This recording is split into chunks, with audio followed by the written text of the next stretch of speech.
All right. Hello, everyone. I'm Abhirup. Name is generally shortened to Abhi. And I'll be presenting our short paper on higher order concurrency for programming microcontrollers. This is a concurrent programming model which was invented, I believe, somewhere in the late 80s. But it did not find much application in anything other than graphics. But we ported this programming model for programming microcontrollers, and we feel that it's a really nice fit for programming it. Here are my co-authors for the papers, Joel, Robert, and Mary. They couldn't be here today, but they were quite instrumental in writing the paper. So let's start by looking at a very standard microcontroller that we work with, the STM32. This is the type of microcontroller that we have ported our model to. So generally, as you can see, they are quite memory constrained. They have RAM size which varies somewhere in kilobytes to megabytes. The clock cycle, you can see it's much lesser than a standard CPU, and almost always they are ARM-based. But an interesting thing is in these microcontrollers, there are a number of I/O ports and I/O peripherals. So in general, the programs that you run on microcontrollers are very I/O bound. Almost all programs that you do, it collects some output, does some transformation, and just proceeds. So for programming these microcontrollers, we do not really have full-fledged operating systems, but we have what are called hardware abstraction layers, or HALs. And the kind of APIs which these HALs provide, let's look at some of them. So for example, this is an API for a very standard UART port. So you have a polling-based API where you will have a while true loop, and you would be continuously polling for input and then writing it out. But there's an alternate type of API which is much more popular and commonly used, which is a callback-based API, where you will register some kind of callback and which allows your CPU to sleep. So if there are any kind of input, then you are woken up by an interrupt, and then you do your task. And this is much more energy and power efficient if there is not much input.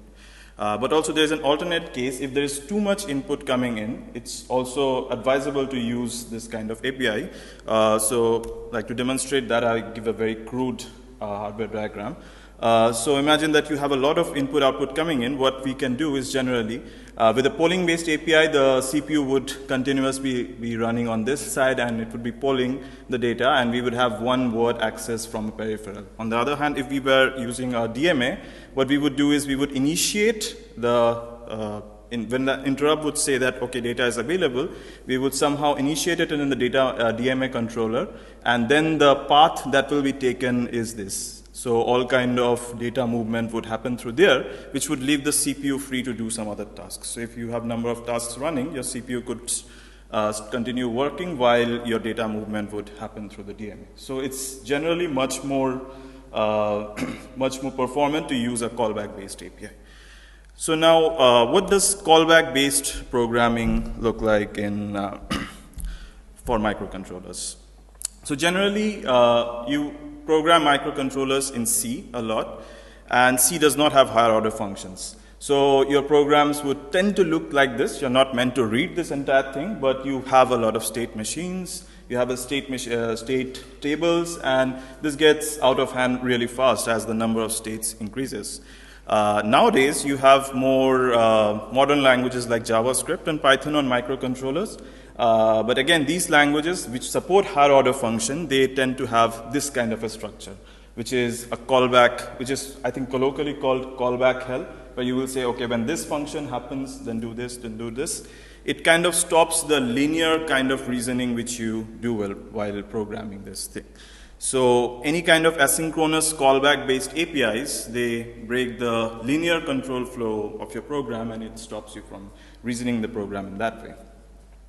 So just to summarize, these are the properties of a microcontroller programmer that we discussed, that we have a number of, they are generally IO-centric programs, which leads to a lot of asynchrony, and there are a number of peripherals, so it's much more useful to have concurrent programs. The third aspect I have not covered in this paper, but is also a major subset of microcontroller programs are timing aware, so they have timing as a very central aspect. So what we have done in this work is we have attempted to address the first two, produce a programming model which will at least work for concurrent and I/O base program, but we are having some ongoing work on integrating timing also into this model. So our virtual machine called the Sense VM, so I'm presenting some very standard aspects of the VM. It's a bytecode interpreted virtual machine, very standard. The execution engine is based on categorical abstract machine, or CAM in short, which is what Camel is named after. Originally, OCaml or the Camel family of language works on that. This kind of abstract machine is very useful for hosting functional languages. Creating closures is very cheap, but at the same time it produces a lot of garbage. So that's why we have a mark and sweep garbage collector with some very basic optimizations in that we do a lazy sweep pass. And secondly, because we are running on a microcontroller, it's not always possible to have a full-fledged mark phase where if you have run out of space, a mark algorithm itself would also take some amount of stack space. So we add some optimizations, some pointer reversal algorithms which make the mark and sweep garbage collector simple enough. But the novel aspect of this VM is the concurrency model, which is the higher order concurrency model, which I'll be talking about. So what is this concurrency model based on? So it's based on communicating sequential processes, which was proposed in the 70s. So the model is fairly simple. It's a message passing based model, but it's a synchronous message passing based model, unlike actors. So you send a message on a channel. So I'm using Haskell-like notation here. That's the kind of the language which is hosted on top of our VM. But the semantics are similar to OCaml in the sense that it's equally evaluated, but that really doesn't matter here. So you generally start a channel and then you send message on a channel, but these are synchronous sends. So when you send a message, your program blocks until you have a receiver. So that's what is distinct from actor model. Now, in communicating sequential process, one very important operator is the non-deterministic choice operator called select. So imagine that you have two channels and you are waiting for a message received from these two channels. You are not aware, so if these are I/O channels, I/O ports, you are not sure where the input is coming from. It could be the first channel could reply first or the second channel. So you have some kind of a non-deterministic choice operator which chooses between these two. So it's a very central operator in communicating sequential processes.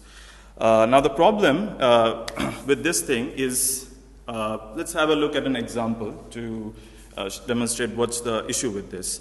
So this is a very standard client-server interaction that I'm showing. So let's look at the server first. The server checks if your service is available.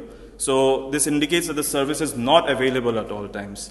So if your service is available, then I want to receive a message from the client, whatever that message is, then do something to that message and then send the reply back. That's it. And then continue doing that loop. If the service is not available, do something else. Now, if you look at this server, the client needs to follow some kind of a protocol. The protocol is you should first send a message and only then wait for a reply, because that's how the server is designed. You send first and then do a reply next, and always you read one reply at a time. You cannot do two replies. You cannot read two replies. So the natural thing what you would do is on the client side, you would kind of model that abstraction, model that protocol using a procedural abstraction. You would create a library function called client call, which will encode this protocol. That, okay, first send a message and then read a reply, and do it one at a time.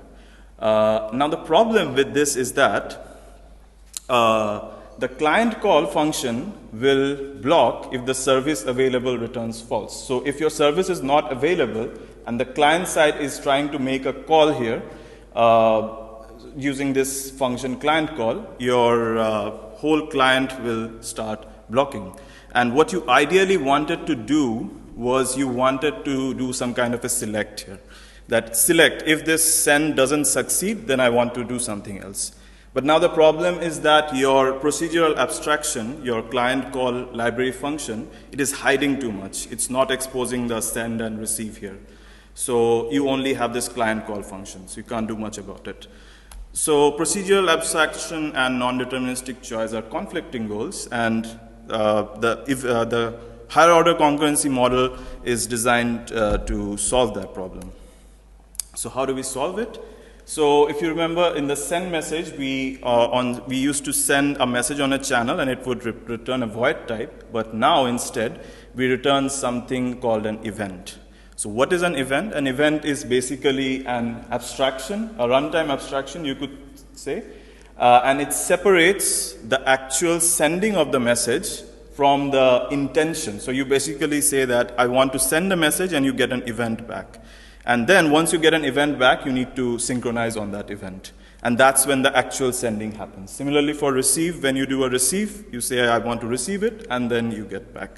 So if I were to compare between the original one and this one, is that we have simply divided it into two steps. You do a sync and a send, and the send and receive are the events. Now events are composable. You have some operations using which you can compose events. So for example, you have this operator choose, which allows you to choose between two events. You can wrap and create larger events.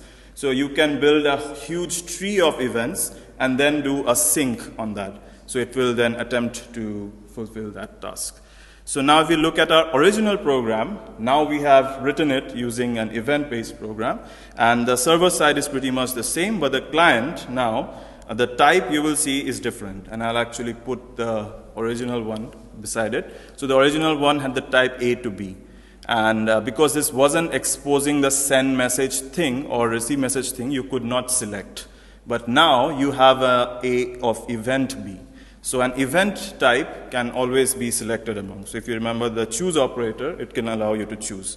And not only this, you can actually have 3, 4, 5, several calls, and you can compose and create trees of events out of that. So that's kind of the higher order concurrency model. This is pretty much the entire API of that model. We have a send, receive, and sync. As I presented before, you have other combinators for building larger events. And the only additional thing which I've added here is a spawn API, which will allow you to spawn threads. So you can have multiple threads. They can communicate between each other using these messages. And that's pretty much it. So a lot of the paper goes into how we implement these things in the VM.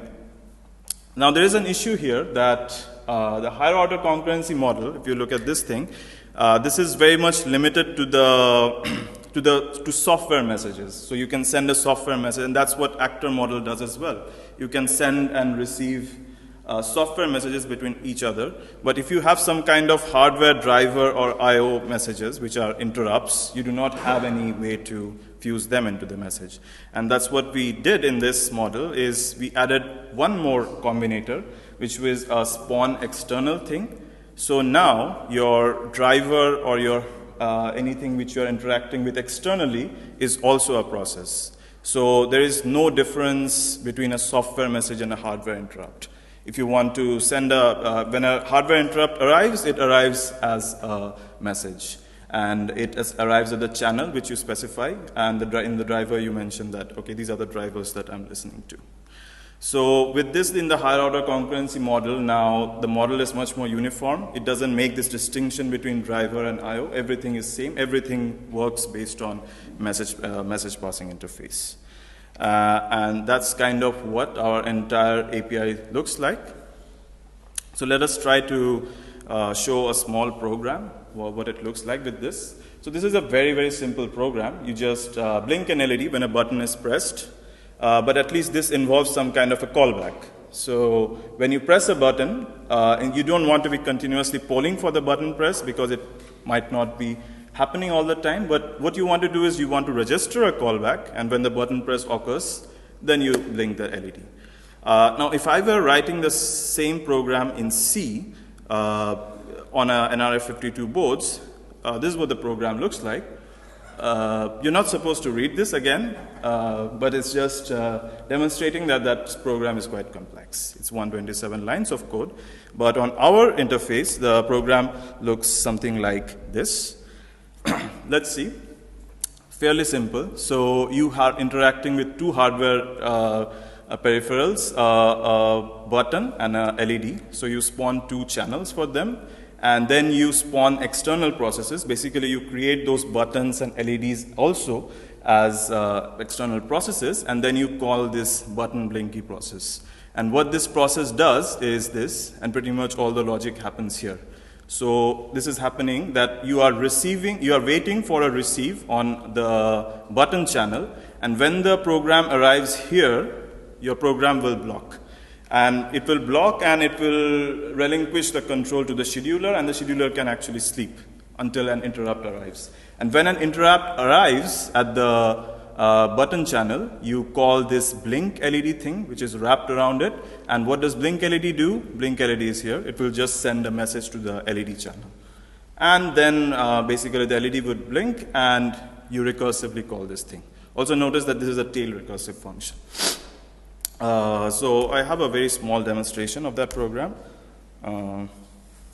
It's just a video of what that program looks like in action. So we have that program.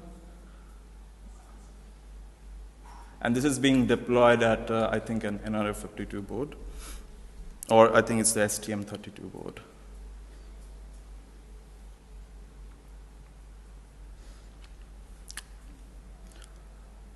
And once we do that, it's fairly simple.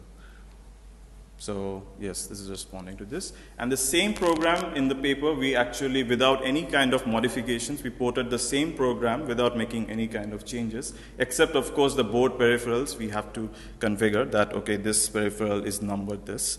Apart from that, it's pretty fine. So now if we look at some power usage numbers of these programs, so let's see the program, this graphs on the left and this on this. Let's look at these two. So both of them are written in C using Zephyr, which is a hardware abstraction layer that we use. So if you look at the power usage, the interrupt-based program takes much less power compared to the polling-based thing in both cases. I should point out that these are momentary numbers. We have not integrated it over time, because if we integrate it over time, I think the sense VM would use a bit more because it's doing some kind of interpretation. But apart from them, at that very moment when the LED is linked on, you can see that the sense VM and Zephyr have similar power usage compared to the others. If we look at some response time numbers, as you can see again, here is a comparison between the three, Zephyr, the interrupt base, and the sense VM. Of course, our response time is much larger compared to the interrupt based program.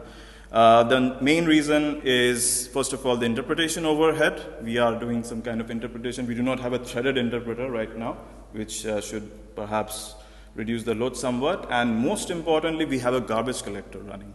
The garbage collector will obviously take some space. So that's one of the reasons. Those are the things where we are hoping to improve. And you can see the memory usage. These are memory usage in kilobytes.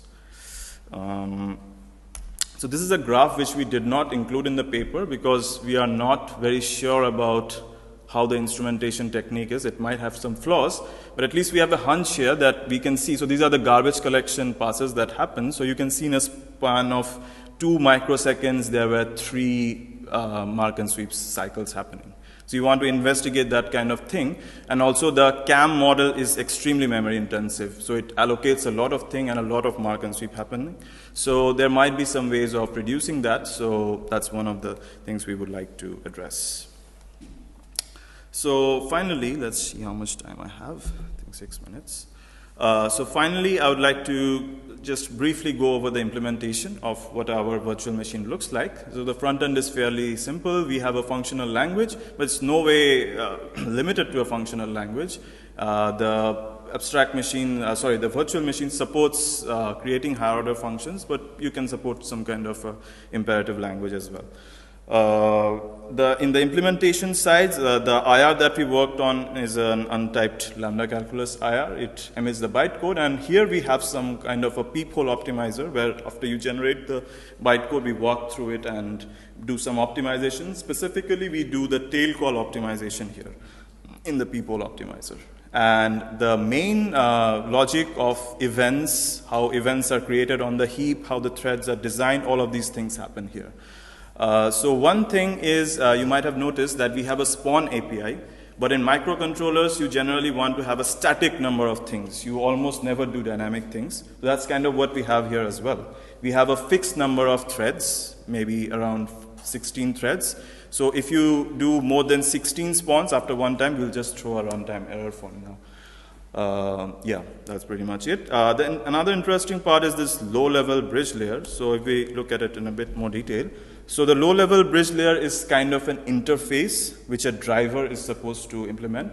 It's very simple. It's a read-write kind of interface. And imagine that you are interfacing with a synchronous driver, like an LED. So an LED you can always read or write, and the readable or writable will tell you whether it's true or false. But imagine that you're interacting with a UART. So in a UART, imagine that the buffer is full and you want to do a writable. The writable will say that, no, it's not writable right now. So you will wait for an interrupt. An interrupt will happen, and when the interrupt signals the scheduler that, yes, your thread is writable, then it will continue the write to that process. And we are interested to see, so right now the currently supported drivers in these, the drivers which support this interface is an LED, DAC, button, I2C sensor.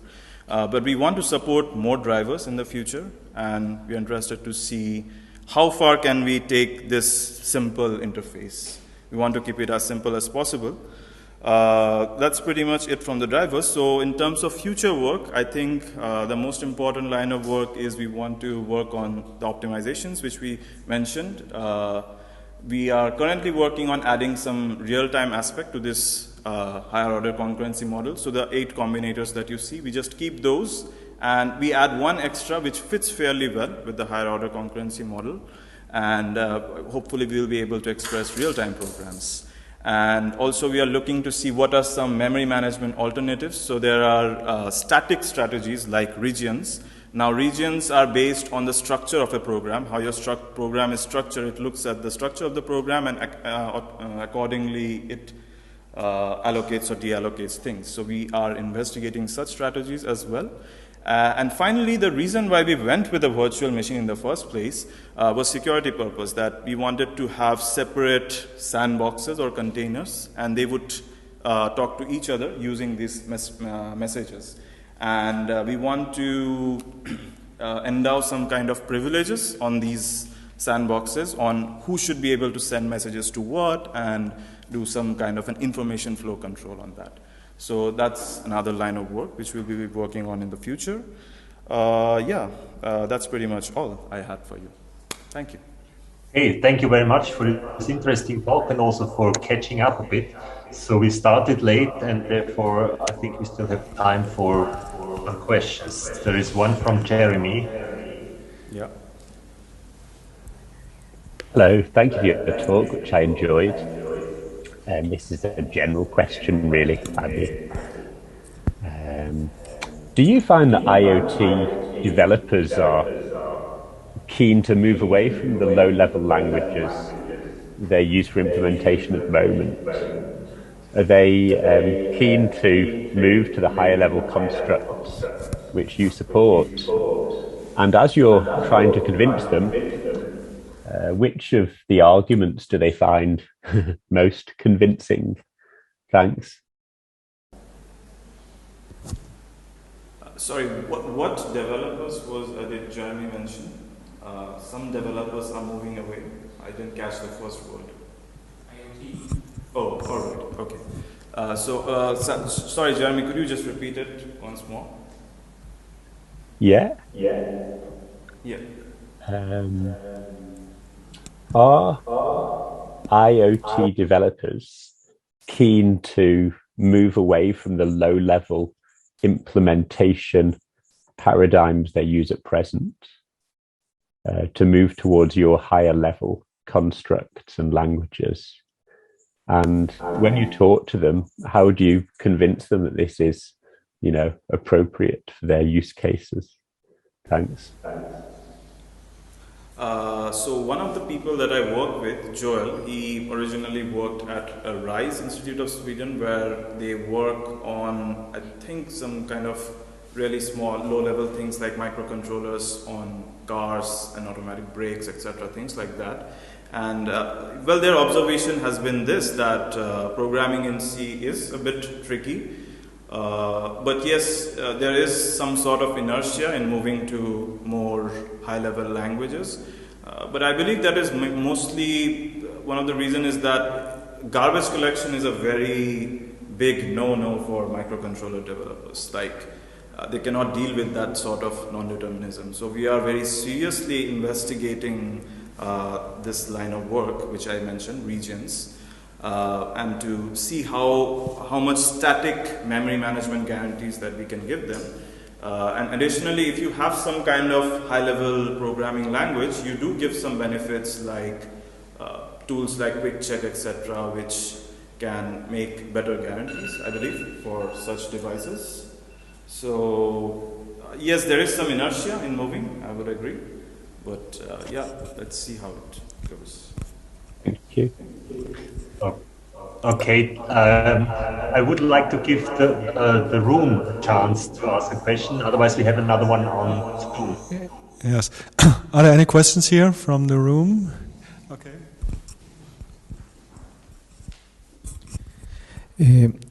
Very nice talk. You have selected an implementation that uses a bytecode interpreter.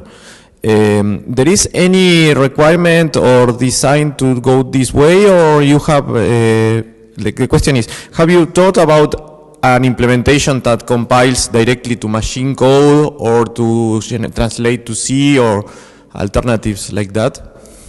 Yeah, I mean, there is nothing fundamental about this thing which, requires the bytecode interpreter. I would say originally our idea was that we will create some kind of containers which have their own memory and they would be interpreting code dynamically. That was the idea.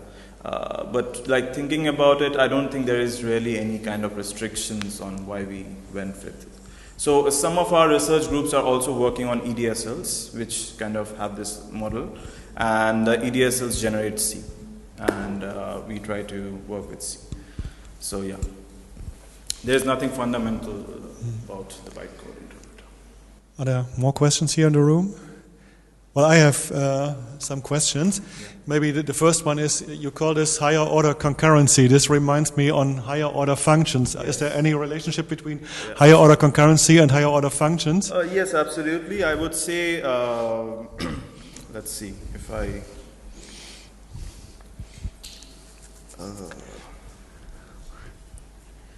So actually I gave this comparison in the paper, I guess. So if you look at the slides on the left, this one, so on the left you see higher order functions, and on the right you see higher order concurrency.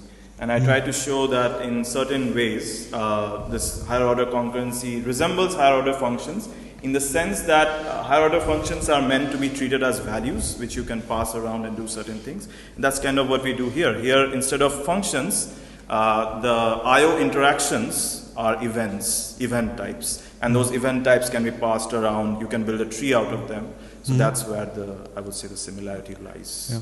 Okay, thank you. The next question is, so as far as I understand, this concept of higher order concurrency, it's not restricted at all to microcontrollers. You can use it for any kind of concurrency, right? Indeed. Okay. Yes. And then I have, let's say, a more detailed question related to slide number 12. Maybe you can go back to slide number 12. Slide number 12. Yes. So I wonder whether this, so we explained it in the way that this non-deterministic choice always takes the first channel which has a message. Is this always the case, or is this non-deterministic feature able to also choose the slower channel and then accept that message first? Is this possible? Also, how is the semantics of your non-deterministic choice defined? So this operator is a very, I would say, a standard operator which was first introduced in Tony Hoare's 1970 paper. He did not provide any kind of semantics for this, but in implementations, generally we try to have some kind of a fairness.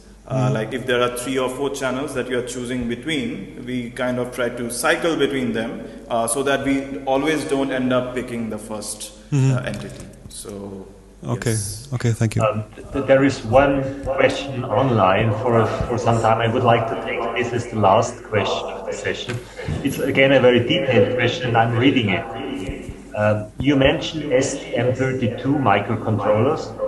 but the STM32F767 and STM32F407 are some of the largest available ones.